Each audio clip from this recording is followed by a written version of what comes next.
Niwapongeze sana ofisi ya makamu wa rais chini ya mwenye wizara yake Dr. Philip Isdor Mpango kwa maandalizi ya wiki hii ya siku ya mazingira. Wiki hii nzima najua mko hapa, maandalizi ni mazuri, mmeanza kazi vizuri na tunaona watu wamehamasika, wanapita kuona. Natambua kabisa jitihada kubwa imefanyika chini ya mwongozo wa Mheshimiwa Dr. Philip Isdor Mpango kuhusu mazingira ndani ya taifa letu, na hii ikiwa ni kuwashajihisha wananchi wetu, moja, tujue thamani ya mazingira yetu yanayotuzunguka kwa maisha yetu ya leo, kesho na kesho kutwa.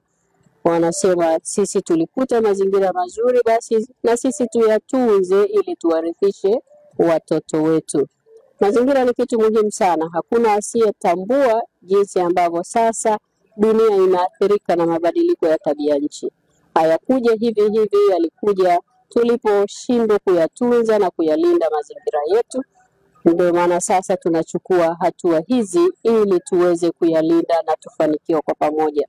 Tuendelee kupanda miti kwa pamoja, lakini yapo yale ambayo yanayozuiwa, matumizi ya mifuko ya plastiki au matumizi ya vitu vyote vile vya plastiki. Kama tunavyojua plastiki huwa haiozi, inaishi maisha yake yote. Kwetu sisi wavuvi, bidhaa hizi za plastiki zina athari kubwa sana kwenye mazalia ya samaki, lakini kwa samaki wetu wenyewe ambao samaki akimeza mfuko wa plastiki au bidhaa yote ya plastiki haiwezi kuchakatwa, haiwezi kumeng'enywa, na mwisho wake ni kuua wale samaki wote ambao wapo pamoja na bidhaa zote zilizoko kule baharini. Kwa hiyo wito wangu ni kuwaomba Watanzania wote tutambue mifuko ya plastiki si salama kwa maisha yetu sisi wanadamu, kwa mazingira yetu, lakini viumbe vingine vyote na hasa mifugo yetu na samaki wetu kule baharini. Kwetu sisi wafugaji tunatambua malisho ya mifugo yetu yanatoka kwenye mazingira yetu, mimea yetu, majani yetu, lakini miti ambayo tunayo. Tunahitaji sana kuwa na malisho ya kudumu, malisho endelevu.